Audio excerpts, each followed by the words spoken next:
aware of. So, but before we get started, I just got a few housekeeping notes. I'd like to welcome this morning our board chair, Brian Fileski, and soon to be board member Barry Monroe over here. And I'd also like to acknowledge the team for putting this show together. It takes a lot of effort and work in logistics. So Dagan in the back's managing the dials. Tony's, whom you've heard from often, is running our marketing team. And then Jody, Jared, and Emily are helping out put this together from a company and investor perspective. So also, I should let you know that the food at the front and this room, etc., is sponsored by CBRE and Avatar. So I'd like to give Greg Kwong, who is leading the charge at CBRE, to say a few words. Thank you. Please sit down. No, please. Thank you. At CBRE, we're always we're very proud to support initiatives like this. The deal is we give Khaled and the team lots of money, and they give me 8.5 seconds to talk. So just a little commercial. We're a commercial real estate firm, Fortune 500 company, and we're here to support the industry with looking for office space, buying office buildings for you, or industrial space, things like that. So anytime you have a friend or a company that's looking to get out of the basement, their parents' basement or the garage, give me a call. Thanks very much. Thanks, Greg. All right, before we get into the show, I wanted, for those of you that don't know what InterGen is, we were founded in 2019, really with the idea around matching executive talent in the city with fast-growing companies that need access to on-demand expertise from varying backgrounds. And today we've built an application online. It's really a matching app. And we've got about 580 companies and about similar number of executive advisors that are all spending their time pro bono, helping companies troubleshoot and firefight their weekly challenges as a growing company. And so if you're a company and you're on the app, I highly encourage you to build a profile and you'll hopefully and for sure meet some amazing advisors that can help you today or down your growth journey. If you're an advisor, an executive looking to get involved in helping companies grow and scale, I'd also highly encourage you to build a profile. Our matching app is really an algorithm. It works based on fit. And so if the algorithm thinks you're a fit for a company, it'll match you up and away you go. And it's a great opportunity to give back, but also stay involved in one of the fastest growing ecosystems in North America, which is Calgary. So that's what InterGen is. So yeah, Mike, this morning I have the pleasure of sitting down with Mike Bignold, who's the CEO of Bolster Tech, previously called Cost Certified. And I thought this was a super interesting company, given that a lot of people aren't aware that Cost Certified, or now called Bolster, is a Y Combinator graduate, has raised a very, very large seed round, $8.5 million in seed and US, he reminds me. And Mike's been hard at work and flying under the radar, and I thought we'd give him some profile and see what he's up to and how he's come this far so fast. So, Mike, thank you for joining us this morning. Do you have your mic? Oh, it's in my back pocket. So first question first, you were in the construction business prior to starting Bolster. How did you make the pivot from going, bricks and mortar, hammer and nail, to merging digital transformation and construction, which is typically a laggard around digital transformation? Yeah, people looking at me probably think I'm not built for manual labor, and they'd be right. I am not, really a construction guy. But when I got into construction, I actually was a bit of, behind the computer kind of guy. So I was actually building a software to manage my construction company. And the better the software got, the better my company got, the more time I had to spend and learn how to code, and the better the app got. And it was this virtuous cycle. And I actually was just managing my contracting company behind a computer, basically. I actually had a job at the beginning of it, and I had employees, had project managers. They didn't know I had a job as I was starting the business. So I was basically building this software for myself from the very beginning. So it really started out very much like, how do I tech enable my business? And then I actually really had no intentions of turning it into its own thing, but then I really just thought I'm going to use this for myself and leverage it myself. And then I thought, the impact I can have is so much bigger if I distribute the software than to distribute my construction services. So that's what I decided to do eventually. Okay, so you went from construction to software, scratching your own itch, and then somehow you got into Y Combinator, graduated. What was that? What was that moment of, or what was the inkling that said to you, I got to find an outlet like Y Combinator, which is extremely hard to get into, um, and really grow a software business versus growing a construction company. So how did you sort of build a circuit to Y Combinator, which most companies in Alberta don't for one reason or the other? Yeah, YC is very, very hard to get into. I knew nothing about tech as well. I didn't even know what Y Combinator was when I started. After I decided to spin the software out into its own business, I still did not know what YC was. So I found the most techie person I knew, which was the guy that did my SEO. We partnered up. He's no longer my partner now, but we were partners for a while. We actually did Platform Calgary. Um, and and let's just say that the business that we're getting into is very expensive. There's a lot we needed to build, and so it was going to be very expensive. And we knew that, and we needed a lot of money, and so we needed to raise a lot of money. And so when we told Platform Calgary the amount we wanted to raise, they sort of, well, one person said we have 0% chance. Another person laughed at us and said, you'll need to go to Silicon Valley. So we spent our last $1,000 on the seediest motel in Silicon Valley, and we went to this little construction tech event, and we were too late to be able to get on stage and do our pitch. So we were just like mingling. We kind of hacked our way into getting a lot of investor meetings, but they kind of all laughed at us too. So that was really awesome. Off to a great start, and then there was this one guy there who was also like a wannabe founder, and he was basically homeless. He was like couch surfing. So he was the only person there like more pathetic than us. And so I thought, let me buy him dinner. So we bought him dinner at this really expensive restaurant. Facebook employees were having an event there. It was like a Facebook event. And so it was like us losers and like a meta. And this guy, I actually just felt sorry for him. I remember thinking I felt sorry for him. So we bought him dinner. We became friends, but quickly lost touch. He's from Austin. We went back to Calgary, obviously, the tail between our legs. And then, I thought, we started to scale this thing. We put some of our own money in it. We hired our first employee. We started to get some traction. And then I thought, let me catch up with John and see what he's up to. So I called John, and he's like, yeah, let's catch up. Let's do a Zoom call, as things were then. So we did a Zoom call, and he's just sitting there with this like 2-story atrium window behind him and this big old, supervillain desk. And I'm thinking like, who is this guy? Like, you were homeless. Like, what's happened to you? He looked so like his face was just calm. He looked like relaxed. I'm like, dude, what happened? He's like, oh, I just raised my Series A. I'm like, Series A? Like, you didn't even have a company, 12 months ago. He's like, yeah, I got out of YC and then raised my seed and then raised my Series A. And, we caught up, and we talked about our traction, and he said, man, you got to get into YC. Let me get you in. So it was actually this strong recommendation from this homeless guy that got us into YC. You don't hear that very often. Awesome. They said go to Silicon Valley. Yeah, Hey. yeah. Awesome. Oh, there's a lot of people in the audience that are probably dying to know, how do you help contractors? Like executive summary. Well, the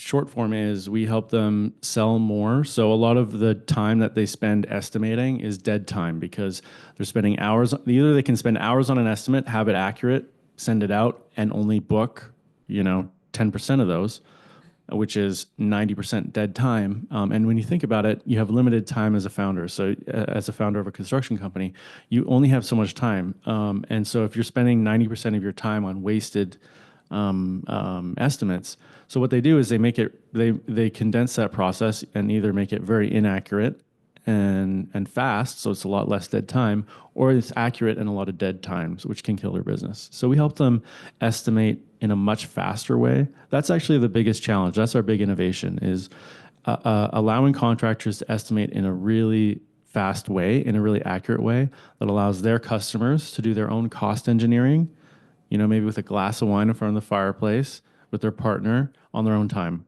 So now you can choose to add the bathroom. Maybe the bathroom, if for your renovation, means more to you, so you can add the bathroom in. And maybe you want to save a little money, so you can, downgrade the countertops. And so you can do that all in your own time. And we give contractors the tools to give that experience to their consumers, which also makes it very fast. That's a very technically challenging thing to do, because everything has to relate back to dimensions and things are nested, and it's a hierarchy. It's a very difficult thing to build. We actually were awarded a patent on what we've done. So it's something that's very difficult, and that is the core innovation that we've created. And from there, that allows us to automate or eliminate everything else. So we're able to automate and eliminate change orders, scheduling, budgeting, and sort of all the back office processes that all of our competitors would have to be a manual setup on each and every single job. So we're able to automate all of that. So that's sort of our innovation and how that gives us an advantage. Awesome. That's a really good executive summary. So I'm assuming then you got a API to all the SKUs for the contractors to get that accurate real-time price? Kind of. We're hacky by nature. So we have a lot of SKUs with not necessarily an API, but we have over 100 million SKUs, so of construction items that you can draw from on the internet. And we do it with the big box stores, not because that's where contractors typically buy their materials, but because that gives us a really good smattering of items on a very wide swath of area. So we have Home Depot, Lowe's, Rona, and Menards for in the US. So we have really good coverage, and you can check stock levels in your local store and add it to your quote and know that you can get it and buy it. And you'll probably get it for less because you're probably not buying it from there, but it gives you a really good basis. Right. Good. So I did doing some research on you, and one thing I noticed, there was two things I noticed that really stood out for me with respect to your digital footprint. One is your website is extremely clear, whether it's from a color palette, the marketing copy, the flow, where to click. Like I'm not a contractor, but I knew exactly how to walk through your website and where to get the information that if I was a contractor, I'd get. And then the second thing is you are leveraging the heck out of landing pages on social, so Instagram and Meta. And a lot of companies, even though you're selling B2B, don't really think about Instagram and Meta as a place to build top of funnel inbound marketing. So maybe talk to us about how your part, not just your part design, but your website design, the marketing copy and the vision, and how you sort of got to where you are with respect to your current website. Well, thank you. I think our website is trash, so I really appreciate you saying that. It's actually getting redone, so hopefully you like the new one too. Yeah, it's we have to build things for big thumbs. We're dealing with SMB. We're very blue collar. It was hard for us to get into YC because we're a blue collar SMB vertical SaaS company. So I know I can use the acronyms here because it's my safe place. But it's not. We're not dealing with enterprise people. We're not dealing with enterprise companies. So we're not going to find anyone on LinkedIn. Our customers are not on LinkedIn. They're on Facebook. They're on, they're on Instagram. They're maybe, and they're, on Reddit and X and things like that. But they are not on LinkedIn. So for us, we have to go to where our customers are. They're SMB. I was one of them. I know what's inside their mind, and I know where to find them. And I actually had to ask, our marketing guy about the landing page thing because I didn't know. You just kind of go where the flows take you, and that's where they are. Yeah, just for the audience, we pumped up this screen share here, and I just wanted to point out, it's extremely clear what problem you solve for who. You talk about 5 minutes, so you talk about it's a very short period of time, and then here's a value proposition. When I see a lot of Facebook ads, I'm pretty confused about what their offer is and why I should click learn more. And if I don't click learn more, your ad's a waste of money. And so I just wanted to point out to the audience, like, to me, this is extremely clear as to whether I should click or not. And if you do get a click, it's probably a legitimate lead opportunity. And so you don't get this whole smattering of inbound leads coming in, Right. most of which are not sincere opportunities, and they somehow make it to the middle of the bottom of the funnel, and you realize this is not an ICP, which is really critical because a lot of companies have all these what I call contaminated pipeline. There's a lot of opportunities coming in, but they're not qualified. Yeah, totally. And this was our year of efficiency. So we're trying to get really efficient, and part of that, a big part of that is making sure we're getting not just leads, but the right leads. So we were actually, we made sure that we'd rather not waste our time and gum up our calendars with bad leads and bad, not qualified people. So that was a really big part of what we were focusing on the last year. Right, right. And how do you allocate dollars towards purchased media, bought media, sponsored ads? This is always like a big, area of call it friction between the person that leads marketing and the CFO, because CFOs and marketers, they talk slightly different languages. And you as a founder need to grow a business at some expense. I'm curious to know, and for the audience's benefit, how do you allocate dollars and get your return on ad spend? Well, for us, our marketing costs were exploding. So we were, things were getting really expensive. We actually had an outbound sales team. We recently cut that because it was just too expensive. Efficiency was more valued in the market, so we had to kind of change our approach. And so we went for, we're back to, primarily inbound. And for us, it was an exercise of, keep the dollar amount stable and see how many good sales we can get out of that, and drop our marketing CAC as low as we can. So basically, when it starts to hit our target zone, then we increase the dollar spend. Okay. Do you have a rough idea? Can you share a rough idea of how much money you spend online, monthly or annually?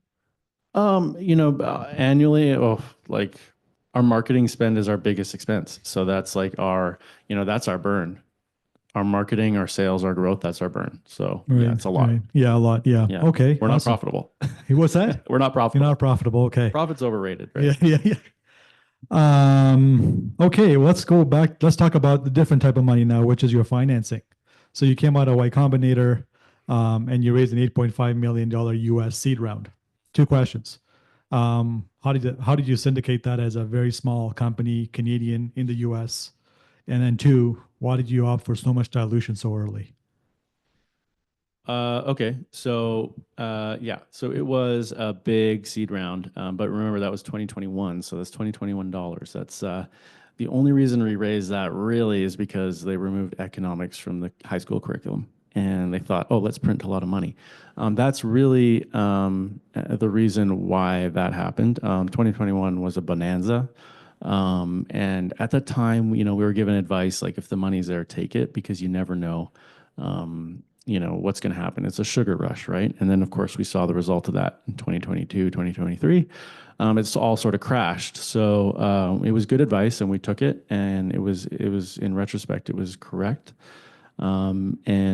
Interestingly, the 2021 batch of Y Combinator is one of the least successful batches because everything was just wildly expensive, and you had to raise a lot of money to kind of like withstand the pressures. There was also a lot of pressure to scale. It was like, we're scaling 400, 500, 600% a year for the first couple of years. And the pressure to scale was intense. And so you raise a lot of money, it comes with a lot of expectation. We did one of the best rounds out of a YC batch ever. And part of that was also because they were really skeptical of letting us in. We were one of the first sort of blue collar SMB SaaS companies.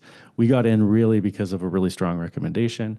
And we got 3 meetings before they let us in. And this was the 3rd time we've applied. So that's really unusual to get 3 meetings before they let you in. But they were dragging it along to see if we were getting traction. And so we got, solid traction, 3 months in a row. And then they're like, okay, we'll give it a shot. And we got in. And so now that, and then we ended up doing really well at the end of the batch, and it put us ahead though. So because we had all that traction, we were sort of ahead of the average YC company. So we ended up sort of a bit ahead, plus 2021, and then plus a few strategies I had on fundraising that helped us get to what was one of the biggest rounds out of a YC batch ever. Which isn't to say that's we're the most successful company out of YC. It's just the timing and the circumstances that kind of brought to that. Right. And how did you meet your investors? Does Y Combinator play a big role in that, or is it just because you're in the right geography at the right time? We had a really solid investor actually before we got into YC, and they introduced us to a lot of other investors, and so we were able to get a lot of connections. And then YC also obviously helps, and it amps up our valuation and allows us to raise a lot more. So it's not as much as dilution as you might think. We actually raised at an extremely high valuation, which has problems of its own. But it meant that it wasn't as much dilution as you probably would assume it was. Right, right. Okay. So you went through platform, maybe you got exposed to a bunch of other people and programs in the city here before you end up at Y Combinator. Then you went to Y Combinator. What would you say for the founders in the room and maybe some of the investors is the biggest difference? What's the one thing that allowed you to propel this company to where it is today because of YC? Like what was that one insight or one pattern of thinking that they have down there that perhaps we don't? Yeah, I could write a book on that. Unfortunately, it's thinking big is in very low supply here. We had a vision of what we wanted to build, and we're still not there yet. We're still building it, but we have this vision of what we wanted to build, and it was so big. And everyone in Canada is, saying like, oh, start simple, do a simple widget, and maybe they were right. It would have been a better life, but I'm not here for the lifestyle really. I just kind of want to do something big and make a splash. And it's a bit sad that you have to leave Canada to do that, but it could be just the mechanics of larger pools of money in search of yield, and in Canada it's just a smaller pool, and you kind of have to be a little more careful with it. And so I don't want to say there's something wrong in the mentality necessarily, though there are things that I could point to that I would like to see differently here. But I think it's the mechanics of the situation as well, just the reality of it. Right, right. Okay. You recently launched a new release. What's the big deal about this new release and why does it matter so much? Yeah, so we're in the midst of launching, and I wouldn't say we launched. We're working on it. We're doing it by cohorts now. So we're onboarding some of our existing customers into it by cohort. It's wildly delayed. It's more expensive, and it took longer than we thought, of course. The big deal is that basically one of the biggest problems in our old app was that it was so complicated. There was so much going on that it was really hard to onboard people. And so we couldn't offer, a freemium plan or or we couldn't let them self-serve in terms of onboarding. So it was a very manual process for both sales and onboarding. And that made it difficult for us to scale. It actually made it so that if we wanted to keep scaling, we had to keep scaling our headcount. And so what we've been trying to do is detach our scale from our headcount, and so that we can sort of unleash it. And so this release, the biggest thing is that it makes it a lot easier to get up and running as a contractor. You can just come in and get started. And then the second thing is that it fills in all the gaps that we had with in terms of project management. So it helps improve project management. And this is the first update that really transforms the way construction is done. The way that the methodology behind the workflow in construction is like 1,000 years old, maybe more. And it's all based on paper. So you have invoices, POs, work orders. And all of these things cause a lot of risk and a lot of trouble in the construction industry. Of course, it's the best thing you have when all you have is paper. But if a machine can manage it for you, there's a much better way. And so this is the first update that allows us to sort of automate and streamline all of the little workflow processes so we can eliminate invoices, eliminate POs, eliminate work orders, eliminate change orders, automate all of these things away so that you can just focus on doing a really good job and your customers can just enjoy the process a little bit more. And so this update allows for that. And it also allows us to monetize on a fintech stack instead of purely subscription. So because of the way that we intercept the customer contractor relationship at the beginning, which is our unique advantage with our price configurator tool, that allows us to then monetize on a fintech stack of payments and interchange. Right on. Talking about how you make money. So previously, and maybe still is subscription, is there a take rate on sales of SKUs and product Yes. that you guys make? Yes. So previously in the old app, basically there was the subscription, and then there's a few other add-on products, and then there was also the invoicing tool. So the invoicing tool is sort of like an after-the-fact thing. So you'd do a job, you'd send an invoice, and then you'd collect payment from the invoice. And that's how the construction industry works, right? And so the change in the new app is that when you go to send a quote, in order for that customer to book it, they have to then input their payment details when they go to book the job. And then you've already committed yourself to like a certain payment flow. It's kind of like Airbnb, you know, it's not like you don't send an invoice after they've stayed and say, okay, now pay that. What you do is you put your payment details in, you abide by the payment terms that you agree to. There's a few different options, and then you pay throughout, progress payments. It's kind of like how it works with us now. And so it's going to allow us to monetize on that much more efficiently. Before, because of the invoices being sort of an afterthought, some contractors say, oh, well, I do that in QuickBooks. Oh, well, I do that elsewhere. Or I collect checks. It's hard to get adoption in construction, and that's sort of like a notorious thing. And so this new methodology will mean that we're kind of taking the toast approach, which is a big risk. We're basically saying it's 100%. Everyone does payments. It's just like 100% attach rate. And it's taken a long time to get there because we've needed a banking partner. We've needed to figure out how to make this work for construction. We've needed a very, very low cost profile in order to make it work on, our average payment is $25,000 instead of the average online, being like $150. So it's a big difference with slim margins. So we had to make that work. So that's a Right. big challenge. But you're also enabling a lot of building product sales. Are you making money from that? So to answer your question, yes, we're making a take rate on our GMV. Okay. Do you want to share what that is? What our take rate is? No, your gross market value. Our gross market value, it ranges a lot month by month because we have a lot of seasonal businesses, but it has a low of about 15 million a month to a high of about 45 million a month. And that's building products and labor. That's combined. everything. That's the whole flow. The entire invoice. Flow. Yeah, 15 million a month. Yeah. Approximately. Yeah. Well, that's pretty impressive. Okay. Tell me if I'm wrong, but my research says Forbes ranked you as one of Canada's best employers in 2024, right? Yeah, they Okay. did. Yeah. What are you doing right with your employees? We hired a lot of people. I don't know. I did a lot of things wrong, to be honest. And I appreciate the kudos on that. But we hired a lot of people. We're very experimental. So I think we try a lot of things out. We set very low expectations in terms of wellness and satisfaction, and we exceed those. So, I think that helps. It's a startup, so Right. I don't make promises. Yeah. And what's your head count right now? Our head count right now is about 40. 40. And you're going to increase that next year? No. You plan? No.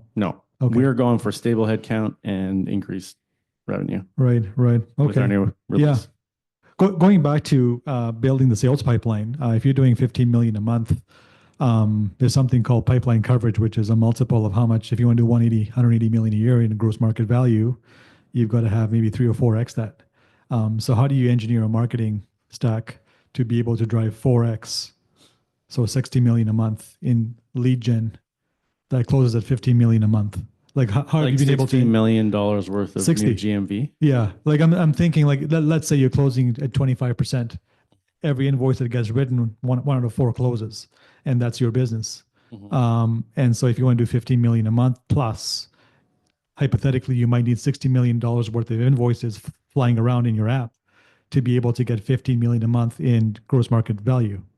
And so and my question is, and for the benefit of the audience and the founders in the audience, is how do you engineer your marketing and some of your sales and some of your customer success to be able to generate 60 million and growing month over month to generate the kind of revenue you're generating on your app?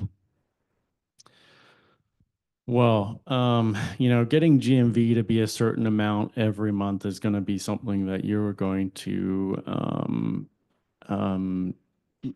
pull your hair out over because it's going to go up and down, especially for us. It's very seasonal. So, we have some months that's very low and some months that it's just like blow it out. So, I think if you are, I think the only way to engineer that in terms of a way that that's going to be sustainable is to just drive logo growth. I think that is the key to keep that going.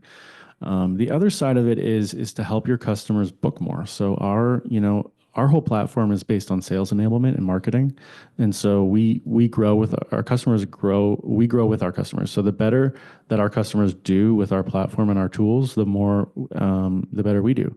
We have some customers that started with at $1 million of GMV, and then now 2 years in are at 12 million. So we can help customers, 10x their company, or 2x or 3x, doesn't matter. As long as you drive logo growth and your tools work in such a way that you can help them grow, that is the best way. I think fretting month over month on GMV numbers is going to be really counterproductive. Good to know. Anything else you want to share about lessons learned in going from a few thousand a month in GMV to now 15 on average 15 million a month? That's a huge ramp. I know you are well capitalized to do that, but what about how you've hired and how you've built the culture and the overall engineering in the business from a product marketing and expectation perspective around growth? Because that's going to drive your business. Yeah, so I was speaking at Fuck Up Nights a couple of weeks ago, and this was my thesis on it. It was do not get out of founder mode. That was my big mistake, because we raised so much money and we hired way too fast, and it popped us out of founder mode where it was getting into delegation mode. Hire the right people, empower them, watch them do great things. It's not real. That's not a real thing. If you want to do that, that's like putting your company on a plateau. Yeah. If you want to keep growing, you've got to stay in founder mode. And that means that instead of thinking of hiring the right people, empowering them, watching them do great things, it should be everyone in the company should be an extension of you, and they should be basically enabling you to do more as a founder. And so they should be extensions of you. Instead of managing your people, manage the product. Instead of managing your growth team, manage the growth. Instead of managing your product team, manage the product. And then let those people be extensions of you in doing that. Awesome. What's your forecast for 2025 with respect to your revenue run rate? I think 2025 is going to be a really great year for us in terms of growth. We spent the last year kind of getting efficient, getting our new product up and running, which is painful and has taken way too long.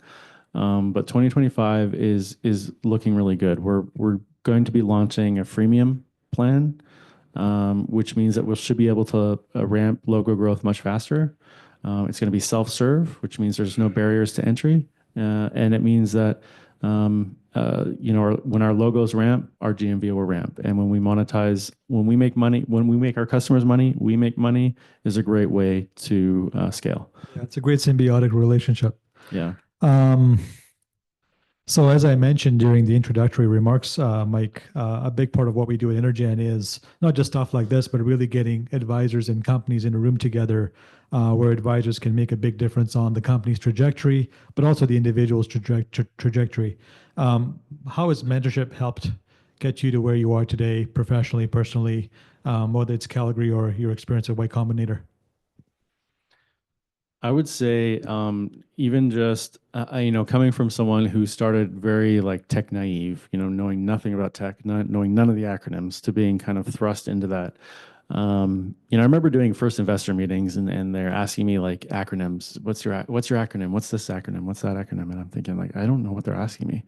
And I would just kind of, fly by the seat of my pants, right?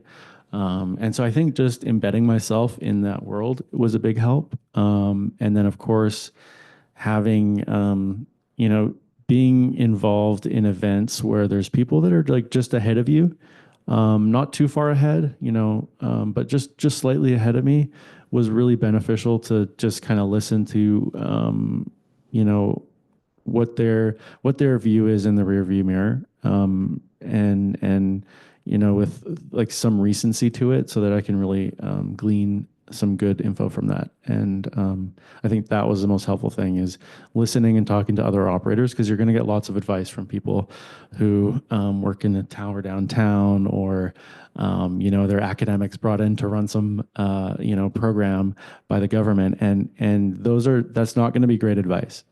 The great advice is going to come from people who have struggled to make payroll, struggled to, I had a friend of mine at YC says, I don't even make friends with anyone who hasn't struggled to make payroll once. That's sort of like the entry. And so if you haven't felt that, then there's not a lot you can teach me. You know what I mean? And then you take that to the next level, and there's all sorts of the next level of struggles, and the ones that you're going through, someone else has felt that, and so find that person that has felt that. Very interesting. Good perspective, Mike. All right, that's about it from my perspective. We have some viewers online. Welcome, by the way. Maybe we'll take questions from them now, and then we can come to the floor here for questions. Do we have any questions from online, the cloud? Okay, any questions here? Go ahead. As far as I understand it, you have a cousin up in Edmonton, not actual cousin, but jobber.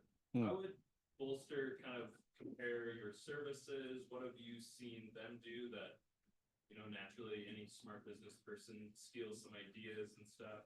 What was that kind of comparison, and how would you compare your businesses? I think Jobber's great. I mean, they've done a really great job. We're not really competitive. We actually have some execs from Service Titan on our cap table. Like there's a bit of overlap, but not really. They do, they're solving a different set of problems. So they're solving like a logistics problem, fundamentally, for their customers. So it's like repeat businesses, multiple jobs per day, with sort of items that are not really based on like dimensions or construction. So like landscapers, HVAC, and things like that.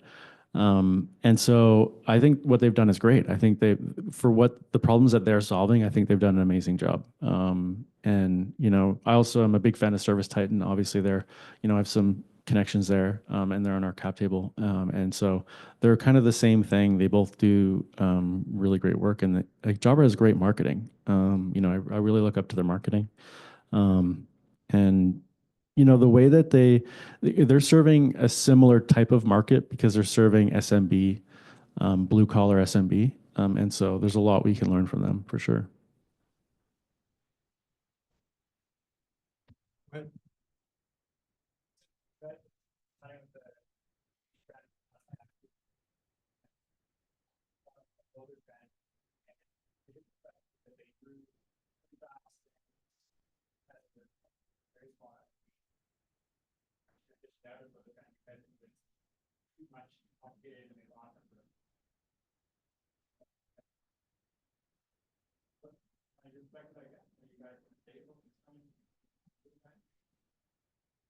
Yeah, so Builder Trend, yeah, it's a very legacy looking thing. It's like, it looks like Windows 98. I thank them for making it easy to compete with them, but it is the problem that happens when you have sort of a legacy software is that you end up turning it into a Frankenstein, and you start latching little things onto it, and then it becomes this just monstrous thing that is very, very difficult to use and doesn't really have a thought and a thread that connects everything. And so we've been trying to be really, really thoughtful, especially on this new release, on how do we make it so every process is really thought through. Everything flows from one thing to the next. And for us, it's all about making it, we have to serve like a really wide swath of different customers. So everything from like a subcontractor, which is going to be having their own portal and Bolster, to, the general contractor who has to then subcontract to 15 or 20 subcontractors. So we have to serve a really wide array of people. And then of course there's the consumer. Builder doesn't really have to worry about the consumer. We also have to worry about the consumer. So we have a lot of perspectives we have to cater to. And so we're already have to be natively addressing the needs of the small guys as well as the big guys. So that's sort of like core to our challenge. I guess to answer your question, we think a lot about that, and our goal is to really add the feature richness that kind of builder trend would have with the simplicity of using something from Apple or using Uber or Airbnb. That's really our goal, and they make it easy to compete with that. Fortunately. I kind of focused on the freemium model and onboarding customers. What are the other big challenges that you're focused on next? Well, we're going to be focused on that for a while. I'm not going to lie, that's a really tough one. That's going to consume the company for a while, huh? Really, and the challenge there is it's like very multidimensional. We have the fact that we have to allow them to onboard themselves without any input. And that's, like I said, it's a wide array of users. So there's a lot of people to cater for there. And then we need to monetize purely on our GMV. We're going to have a premium subscription as well, but we don't exactly know how that's going to shake out. So, we make our best guess and then see how that goes. So in terms of the organization, we kind of have to guard ourselves to get us to this sort of holy grail of freemium. And freemium really is the holy grail in this market because we can actually, we have customers that we're making more off their GMV than their subscription. And so we can make a lot more money as a company while supporting them a lot better because it's better for them and it's better for us. So it's a win-win. But it's hard to transition from full subscription to freemium. So it's a whole company exercise, and it's going to be a few years for sure, but it's worthwhile. Any other questions? We'll go from the back to the front. Is that okay? Jim?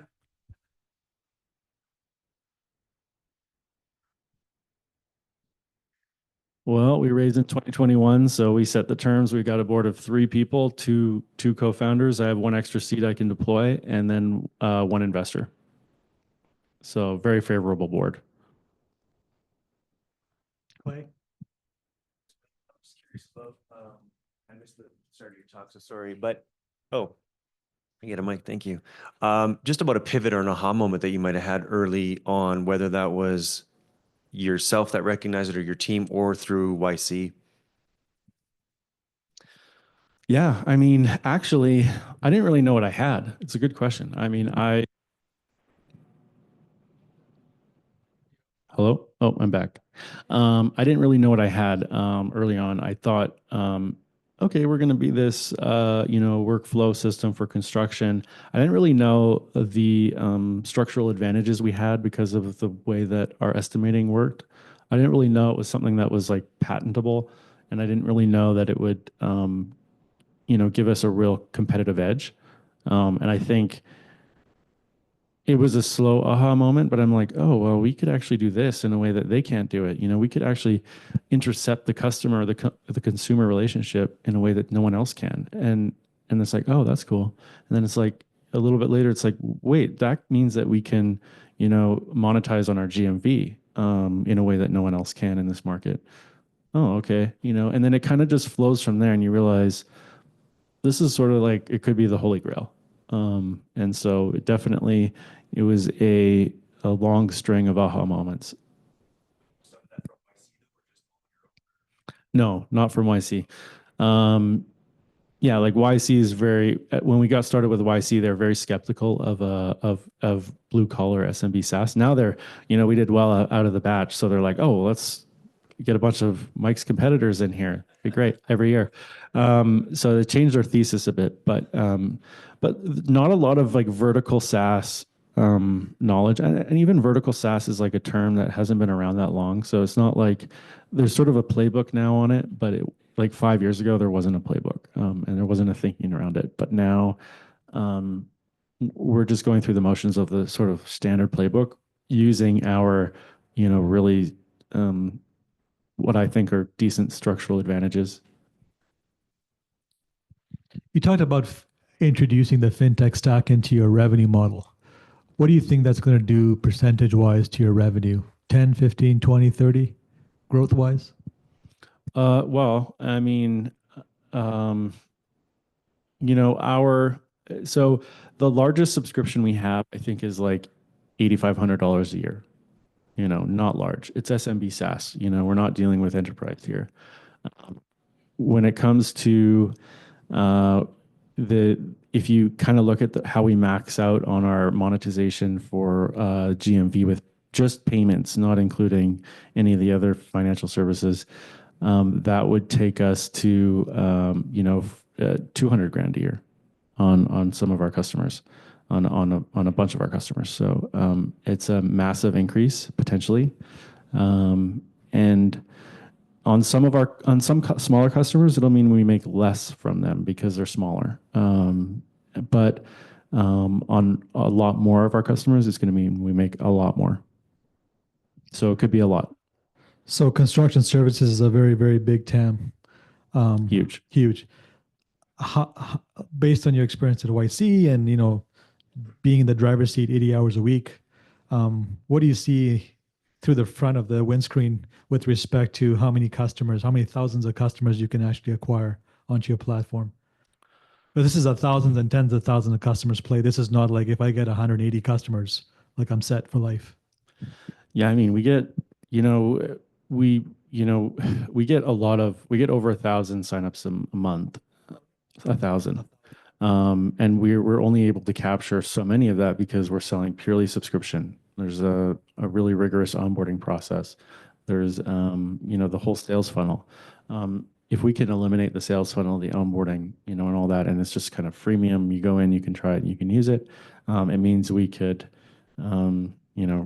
there's a huge need for this, huge need, and I think we'll be able to tap into something pretty big, and it could really ramp. But we don't need 20,000 customers to be a unicorn. No, with the fintech introduction. No. Yeah. Okay. Any other questions? Greg?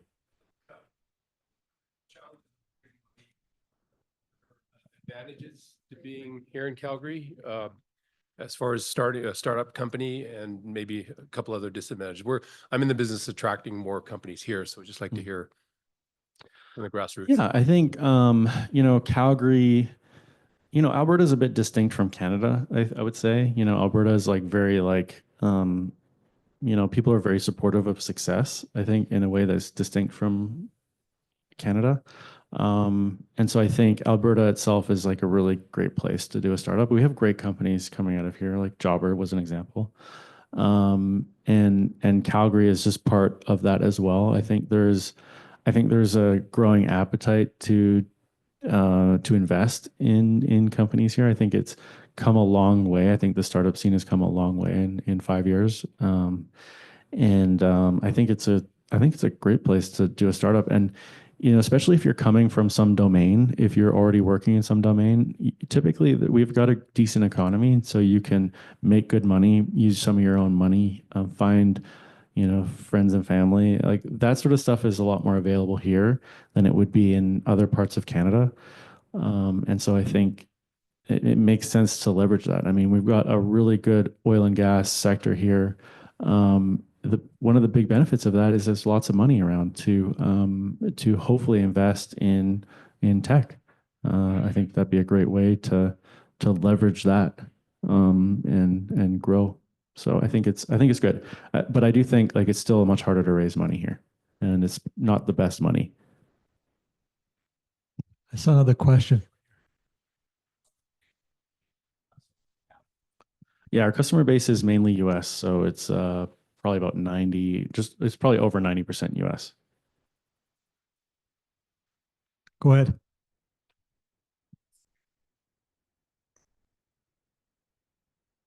I worked a few years in construction. Your subcontractor relationships can sometimes, for some folks, it's dozens.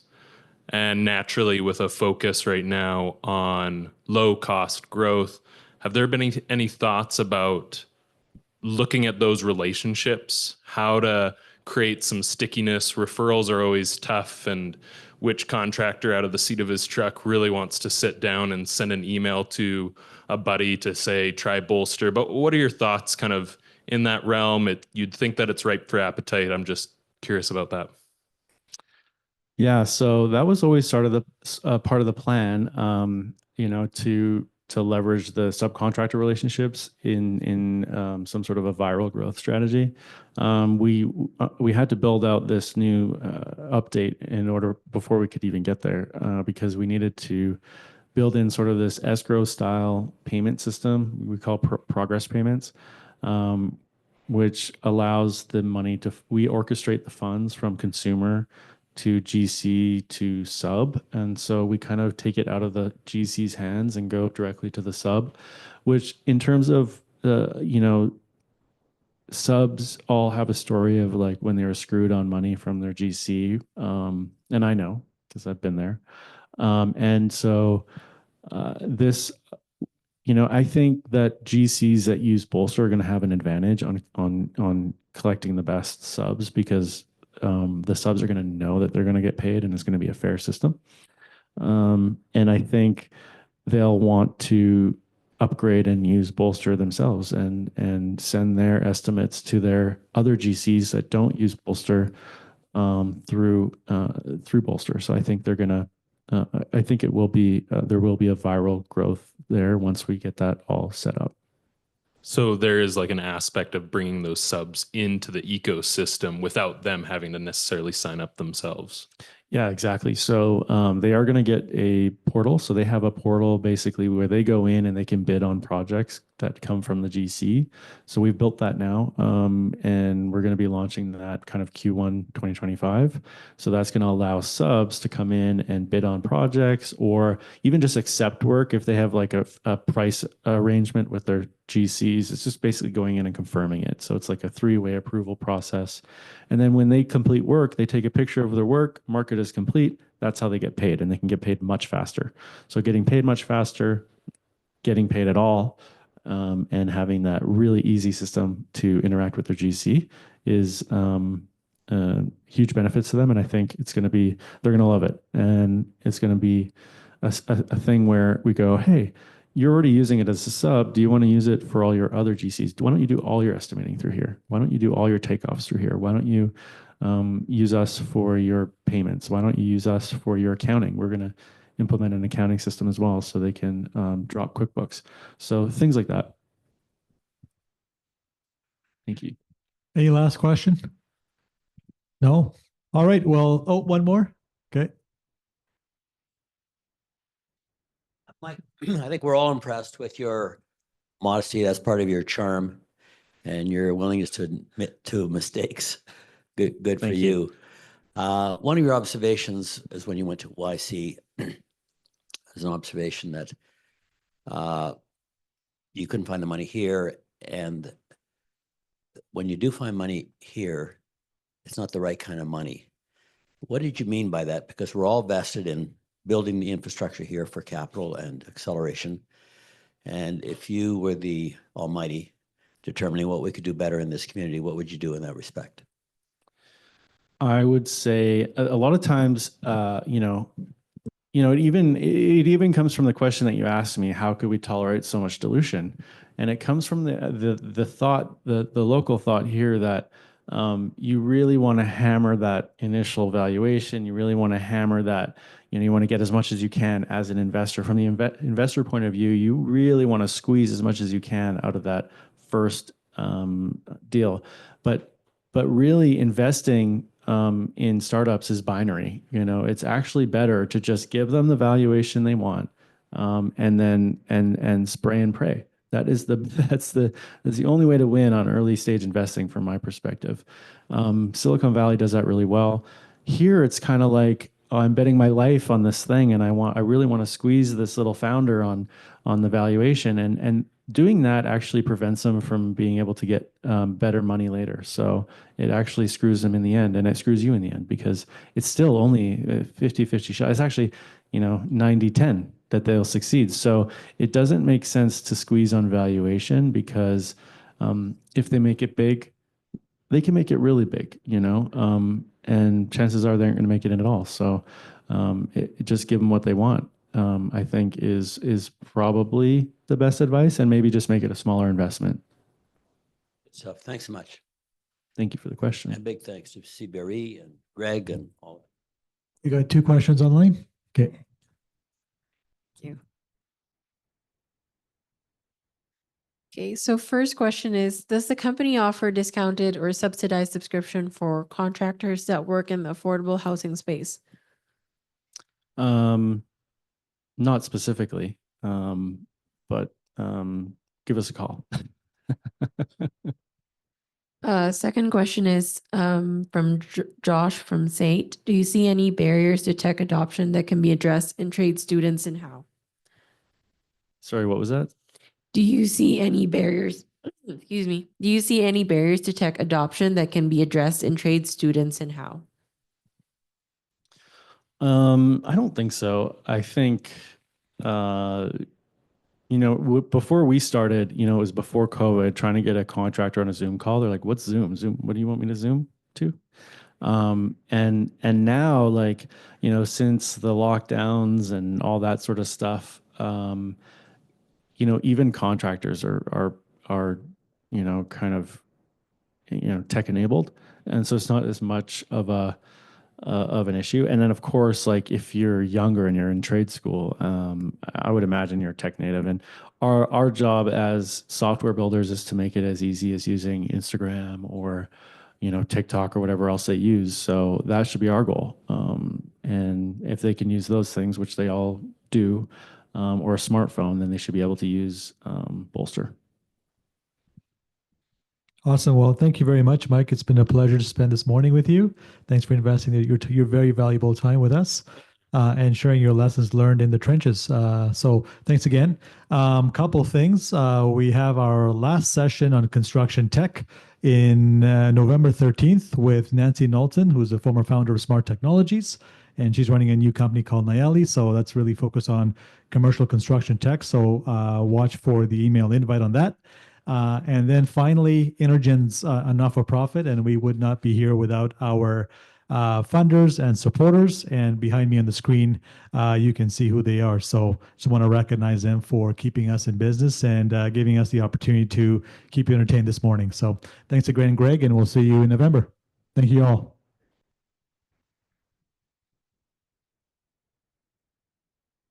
Thank you so much. That was awesome. Yeah, I appreciate it. Nicely calming yourself, so it's good. You weren't